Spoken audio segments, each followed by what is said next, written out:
I don't share all my wins, and I also don't share all my losses. But in today's video, I got to share my losses with you guys as well. I got to show both sides. So as an investor, I don't care what you invest in, there's going to be a point in time where you take a loss. I don't care if you're investing in stocks, if you invest in real estate, if you invest in businesses, there's going to be a point in time where you take a loss. Because here's the thing, without risk, there's no reward. Some of the most successful people on the planet are risk takers. Now, it's okay to be risk adverse. A lot of people are. They take the conservative approach, and there's nothing wrong with that. But for the people who are risk takers and they get out of their comfort zone, they bet on themselves, those tend to be the people who become the most successful in whatever they do, right? And so for me, I understand my risk tolerance, and I don't mind taking a risk, right? And I also don't mind failing to a certain degree, because I think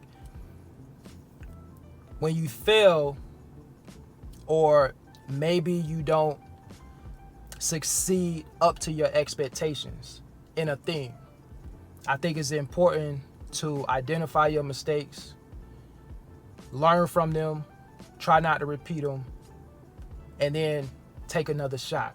Elon Musk, when he developed the Falcon, right, to go into space, it took him 4 attempts to have a successful orbit. The first 3 attempts were failures. Don't let the point that I'm making go over your head. It's about him not giving up after the first attempt, the second attempt, the third. I digress. Let me go ahead and share with you guys 4 of the individual stocks that I sold yesterday.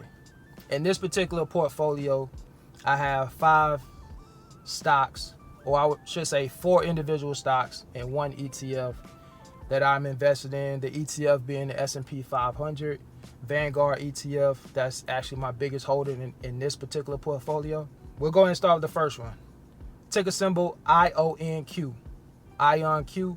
And again, I'm not going to get into the specifics as it relates to the companies themselves. You guys can check it out. I'll give you the ticker symbol. But this basically deals with quantum computing. And I lost $508.55 in this particular stock. It's a realized loss, right? I sold. Here's the other thing. I talked about this before. Your portfolio may go down in value at some point, right? Depending on what you're investing in, the value may go down.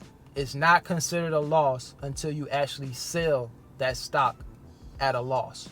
So if it's at a negative when you sell it, or the value comes down and you sell, that's considered a realized loss. If the value just came down because the market is down and you don't sell, it's just essentially down on paper.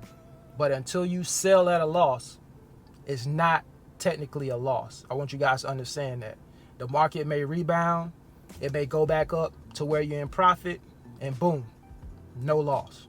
But in this particular instances, or in this instance with these 4 individual stocks, I should say, I took a loss. So $508.55 on this particular one. The next one, ABCL, AbCellera Biologics. $503.35 net loss. Let's go to the next one. Applied Digital, ticker symbol APLD. $598.53. I took a loss. Let's go to the next one. Last but not least, Hood, which is Robinhood.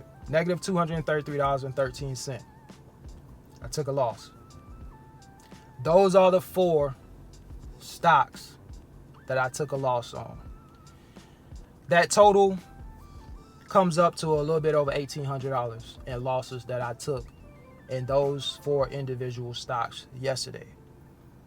How do I feel about it? I don't like losing money, So I was bummed out a little bit about the loss, right? I haven't met anybody yet that enjoys losing money. However, the fact that I do have a diversified portfolio, it's not the end of the world. After I sold those particular stocks, I had a balance of about $1,600. Excuse me, not $1,600, $6,200, a little bit over $6,200 of cash that I deployed into VOO, the S&P 500 Vanguard ETF. That's where I deployed the capital to. That's where it's at right now.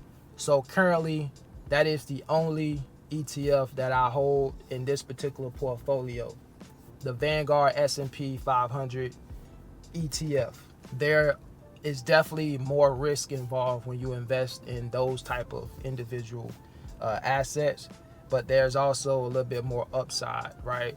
You know, and when you invest in sort of growth stocks. If you invest in the stock market, you guys already know, man, the stock market has been down over the last couple months. Definitely the last month. It's been a lot of blood in the streets. When I say blood in the streets, I'm referring to how red the market has been. For those of you that don't know, it's been terrible, man. There also has been a lot of opportunity to buy stocks at a discount, but you just got to be careful because, you know, it can be pretty tricky, especially to somebody, you know, that may be relatively new to investing.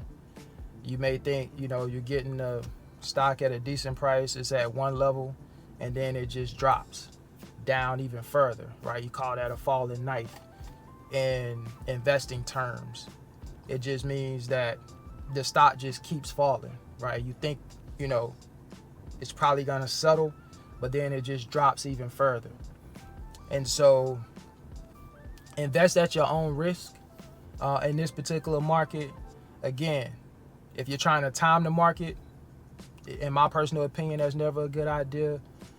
And so I think, you know, people ask me sometimes, they'll either send me an email or drop a comment and they say, man, what should I invest in? I'm new to investing. And with new people, new investors, I always suggest a more conservative approach. And I tell people to do your research, but look into the S&P 500 ETF, right? You got a basket of stocks, 500 of the top companies, solid, proven, tried and true. I wanted to share this with you guys because I think it's important to share the wins and the losses, right? There are times where I lose money in the stock market. Like I mentioned earlier, investing in general is risky. The thing about me though, I'm not married to a stock.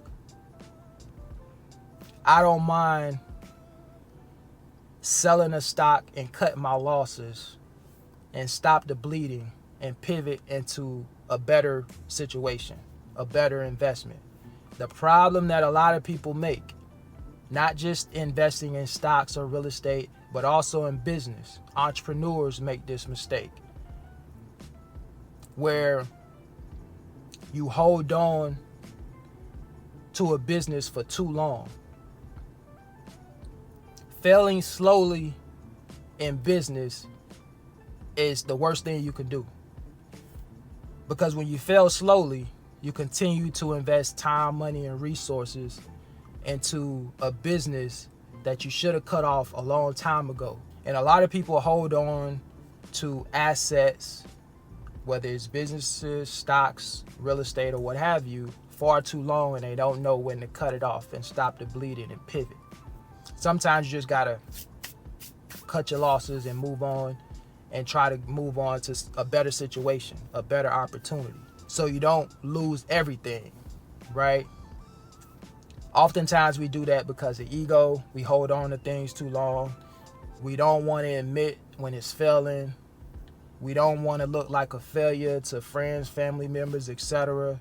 And so we keep this thing that's just draining our pockets, that's creating a lot of unnecessary stress instead of just cutting it off. I'm not married to stocks, and I don't mind taking a loss for a better long-term gain in the future.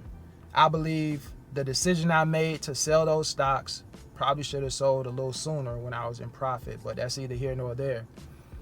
The decision I made to sell those stocks now, I think will benefit me long-term based on what I invested in. I think it was a good decision. When you talk about the stock market being down, if you look at cryptocurrency, Bitcoin is down about 20% last time I looked at it. Let's look at Bitcoin real quick. That's another one. This is why it's good to not put all your eggs in one basket. Bitcoin, at the time of this video, is sitting at 84,588 or some change. Over the last month, Bitcoin has dropped 21% or $23,000 in a month.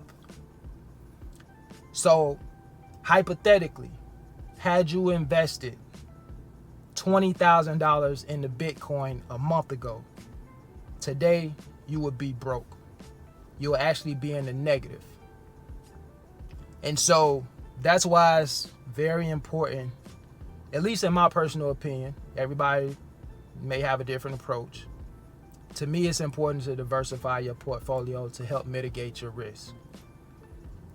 You have some people who are totally all for Bitcoin, and I'm not judging those people who are all in on Bitcoin. I watch videos on YouTube all the time around cryptocurrency and Bitcoin, and a lot of people are all in on Bitcoin. Because the reality is that, yeah, there is huge upswings in Bitcoin. When it goes up, it goes up. But when it goes down, it goes down hard. And so if you don't have that emotional fortitude to deal with those type of losses, you're going to be really, really, really disappointed and sick, right? And so for me, just for a peace of mind, there are certain risks that I'm just not gonna take, right? I'm not gonna put all my eggs in one basket. And the same thing is true for tech stocks. When tech goes up, it goes up. But when it goes down, you see how it's been over the last month. Tech has plummeted, right? Tech stocks. And so, again, diversification, in my personal opinion, I don't care what type of investment that you're invested in, I think diversification is so important to mitigate your risk. Let's look at the S&P 500 real quick. Over the last month, let's see what type of hit it has taken. Let's go to VU. Vanguard S&P 500. Over the last month, it's only down 1%. $10 over the last month, as opposed to 21% in Bitcoin. So the S&P 500 isn't going to take those type of drops, right? It's not going to lose that type of value in a month. It's just not that volatile, as opposed to Bitcoin and tech, extremely volatile. And so diversification is important. All right, real quick, I almost forgot to add this to this video. My net loss isn't all bad. So year to date, I have a net loss of $2,490 in this particular portfolio. That includes what I lost last night. Here's the thing. The IRS allows you to deduct up to $3,000 in capital losses per year.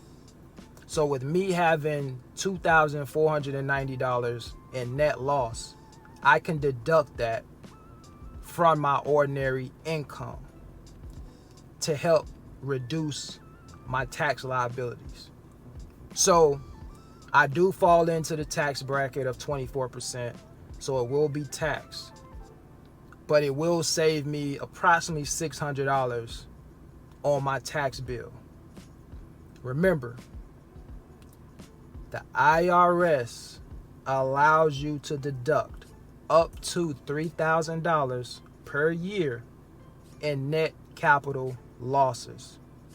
So let's say, for example, you have $10,000 in capital net losses. You only can deduct $3,000 per year. So if I lost $10,000, I can deduct $3,000. That leaves $7,000 remaining. Now you ask, okay, what happens to the $7,000? Well, it carries over to the next year, which means you can deduct another $3,000 or up to $3,000. So now that's a total of $6,000. Now you say, okay, well, what happens to the other $4,000? It carries over to the following year. So each year it carries over until it's all used up. There's no expiration on those losses. All right, I want you guys to understand that. Just wanted to add that tidbit. Holler at you guys on the next one. Peace.